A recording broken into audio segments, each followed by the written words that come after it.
North Korea has reopened a long-closed border hotline with South Korea for the first time in nearly 2 years as the rival nations explored the possibility of high-level discussions. Kim Jong-un's decision to open the communications channel came as Donald Trump threatened him with a nuclear strike in response to a threat he made earlier in the week. In his New Year's address, the North Korean dictator said he was willing to send a delegation to next month's Winter Olympics in Seoul, but he also said he had a nuclear button on his desk and all U.S. territory is within striking distance of his nuclear weapons. Kim Jong-un signals path to dialogue open with South as he warns U.S. of nuclear button. The U.S. president ridiculed his comments when he boasted about having a bigger and more powerful nuclear button than Mr. Kim. North Korean leader Kim Jong-un just stated that the nuclear button is on his desk at all times.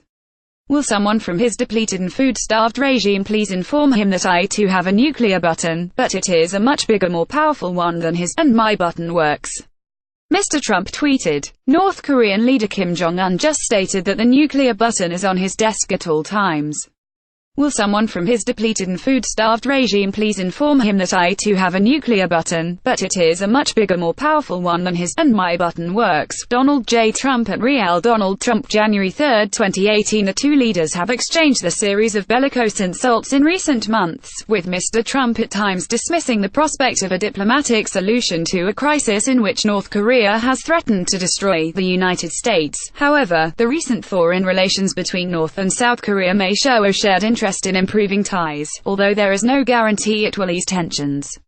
The North reopened the hotline at the truce village of Panmunjom at 6:30 a.m., when South Korean officials at the border received a call from the North. During their 20-minute communication, officials of the two Koreas exchanged their names and examined their communication lines to make sure they were working. Seoul's Unification Ministry said the hotline with the South was shut down by North Korea in February 2016 in retaliation against the closing of a border factory town in Kaesong that was jointly operated by the two Koreas.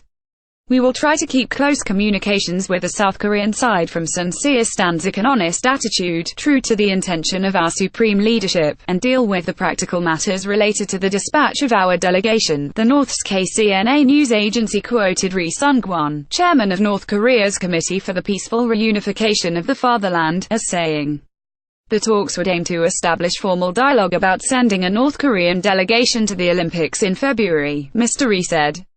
U.S. officials have voiced skepticism about the possibility of meaningful talks, particularly if they do not take steps towards banning North Korea's nuclear weapons.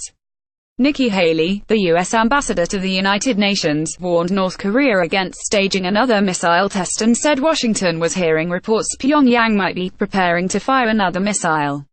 A spokesman for the Chinese Foreign Ministry, Geng Shuang, said both sides should seize the Olympics as an opportunity to improve ties and make concrete efforts towards alleviating tension. All relevant sides should grab hold of this positive trend in the Korean peninsula and move in the same direction, Mr. Geng told a daily news briefing in Beijing. North Korea regularly threatens to destroy South Korea, the US and Japan, and says its weapons are necessary to counter US aggression. The U.S. has around 28,500 troops stationed in the South, a legacy of the 1950–53 Korean War, which ended in a ceasefire rather than a peace treaty. Additional reporting by agencies reuse content.